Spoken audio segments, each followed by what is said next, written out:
ಇನ್ನು ಕಾಂಗ್ರೆಸ್ ಸರ್ಕಾರದ ಅವಧಿಯಲ್ಲೂ ಕೂಡ ಕಮಿಷನ್ ಕಾಟ ಇದೆ ಅಂತ ಹೇಳಿ ಗುತ್ತಿಗೆದಾರರ ಸಂಘ ಆರೋಪವನ್ನ ಮಾಡಿತ್ತು. ಇದೀಗ ಗುತ್ತಿಗೆದಾರರ ಸಂಘದ ವಿರುದ್ಧ ಡಿಸಿಎಂ ಡಿಕೆ ಶಿವಕುಮಾರ್ ಅವರು ಗರಂ ಆಗಿದ್ದಾರೆ. ಕಮಿಷನ್ ಇದ್ರೆ ಕಂಪ್ಲೇಂಟ್ ಕೊಡೋದಕ್ಕೆ ಹೇಳಿ, ಮೊದಲು ಕಾಮಗಾರಿ ನಿಲ್ಲಿಸ್ಲಿ ನೋಡೋಣ. ಬಿಜೆಪಿ ಕಾಲದಲ್ಲಿ ಯಾಕೆ ಕಾಮಗಾರಿ ತೆಗೆದುಕೊಂಡ್ರು? ನಾವು ಅವತ್ತೇ ಹೇಳಿದ್ವಿ ಬಿಜೆಪಿ ಕಾಲದಲ್ಲಿ ದುಡ್ಡಿಲ್ಲ, ಕೆಲಸ ತಗೋಬೇಡಿ ಅಂತ. ಕೇಳಿದ್ರ ಅಂತ ಹೇಳಿ ಡಿಸಿಎಂ ಡಿಕೆ ಶಿವಕುಮಾರ್ ಅವರು ಪ್ರಶ್ನಿಸಿದ್ದಾರೆ. ಹಾಗಿದ್ರೆ ಗುತ್ತಿಗೆದಾರರ ಸಂಘದ ಅಧ್ಯಕ್ಷರ ಆರೋಪ ಏನು? ಅದಕ್ಕೆ ಡಿಸಿಎಂ ಡಿಕೆ ಶಿವಕುಮಾರ್ ಅವರ ತಿರುಗೇಟು ಹೇಗಿದೆ ನೋಡೋಣ. ಪ್ಯಾಕೇಜ್ ಇದೆ. ಮಾನ್ಯ ಮುಖ್ಯಮಂತ್ರಿಗಳು ಹಿಂದೆ ನಾನು ಆಪೋಸಿಷನ್ ಅಲ್ಲಿ ಇದ್ದಂಥ ಸಂದರ್ಭದಲ್ಲಿ ಕೆಂಪಣ್ಣ ಜೊತೆ ನಾವು ಇಲ್ಲಿ ಇರ್ತಕ್ಕಂಥವ್ರು ಎಲ್ಲರೂ ಸಹ ನಾವು ಅಲ್ಲಿ ಹೋಗಿ ಚರ್ಚೆ ಮಾಡಿದ ಸಂದರ್ಭದಲ್ಲಿ ಇದು ಬೊಮ್ಮಾಯಿ ಸಾಹೇಬರು ಪ್ಯಾಕೇಜ್ ಮಾಡಬಾರ್ದು ಅಂತ ಹೇಳಿದರು. ಈಗ ಪ್ಯಾಕೇಜ್ ಅವರೇ ನಮ್ಮ ಕ್ಯಾಬಿನೆಟಲ್ಲಿ ಅಪ್ರೂವ್ ಮಾಡಿಬಿಟ್ಟು ಅಲ್ಲೇ ಮ್ಯಾಚ್ ಫಿಕ್ಸಿಂಗ್ ಮಾಡಿಕೊಂಡು ಅಲ್ಲೇ ಬಲಾಢ್ಯ ದೊಡ್ಡ ದೊಡ್ಡ ಹೊರ ರಾಜ್ಯದ ಗುತ್ತಿಗೆದಾರರಿಗೆ ಪ್ಯಾಕೇಜ್ ಕೊಡ್ತಾ ಇದ್ದಾರೆ. ಲ್ಯಾಂಡ್ ಆರ್ಮಿ ಕೊಡಬಾರ್ದು ಅಂತಂದೇಳಿ ಅವರೇ ಹೇಳಿದರು. ಲ್ಯಾಂಡ್ ಆರ್ಮಿ ನಿರ್ಮಿತ ಕೇಂದ್ರಗಳಿಗೆ ಯಥೇಚ್ಛವಾಗಿ ಕೊಡ್ತಾ ಇದ್ದಾರೆ ಜನಪ್ರತಿನಿಧಿಗಳು. ಆಮೇಲೆ ಮತ್ತೆ ಜೊತೆಗೆ ಪ್ರತಿಯೊಂದು ಅಷ್ಟೇ ನಾವು ಈ 3 ವರ್ಷದ ಬಿಲ್ಲಿಗೂ ಸಹ ನಾವು ಪರ್ಸೆಂಟೇಜ್ ಕೊಡಬೇಕು. ಅದು ಹಳೆ ಸರ್ಕಾರಕ್ಕಿಂತ ಹೆಚ್ಚಿಗೆ ಪರ್ಸೆಂಟೇಜ್ ಆಗಿದೆ. ಇದೆಲ್ಲ ಹೇಳಿದ್ರು ಕೂಡ ಜಾಣ ಕುರುಡ್ರಂಗೆ ನಮಗೇನು ಗೊತ್ತಿಲ್ವೇನೋ, ನಾವೇನು ಮಾಡ್ತಿಲ್ವೇನೋ, ನಾವೇನು ಅಂತಿಲ್ವೇನೋ ಅನ್ನೋಂಗೆ ಮಾನ್ಯ ಮುಖ್ಯಮಂತ್ರಿಗಳು ವರ್ತಿಸಿದ್ದಾರೆ. ದಯವಿಟ್ಟು ನಮಗೆ ನೀವು ಆಧಾರವಾಗಿದ್ದುಕೊಂಡು ಅವ್ರು ಕಣ್ಣು ತೆರೆಸೋವಂಥ ಕೆಲಸ ಮಾಡಬೇಕು.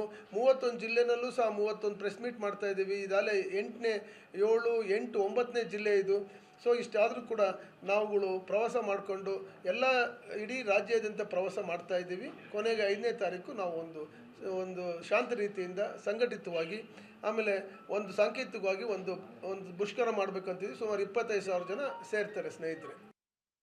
ಹಿಂದಿನ ಸರ್ಕಾರಕ್ಕಿಂತ ಈಗ ಮತ್ತೆ ಕಮಿಷನ್ ಜಾಸ್ತಿ ಆಗಿದೆ. ನಮ್ಮ ಪೆಂಡಿಂಗ್ ಇದೆ 37,000 ಕೋಟಿ. ಕಂಪ್ಲೇಂಟ್ ಫೈಲ್ ಮಾಡಕ್ಕೆ ಹೇಳಿ. 38,000 ಕೇಸ್ ಮೊದಲು ನಿಲ್ಲಿಸಲಿ ಕಾಮಗಾರಿನ. ಯಾರು ಹಿಂದೆ ನಾನು ಗೌರ್ಮೆಂಟಲ್ಲಿ ನಾನು ಹೇಳಿಲ್ವ, ಯಡಿಯೂರಪ್ಪನ ಗೌರ್ಮೆಂಟಲ್ಲಿ ದುಡ್ಡಿಲ್ಲ ತಗೋಬೇಡ ಅಂತ ಅಂದ್ಬಿಟ್ಟು ಯಾಕೆ ತೊಗೊಂಡ್ರು ದುಡ್ಡು? ಕೆಲಸ ಯಾಕೆ ತೊಗೊಂಡ್ರು? ವಿತೌಟ್ ಎನಿ ಫೈನಾನ್ಸ್ ಅಂತ BJP ಗೌರ್ಮೆಂಟಲ್ಲಿ ಕಾಂಟ್ರಾಕ್ಟ್ ಕೆಲಸ ತೊಗೊಂಡ್ರು ಅವರು.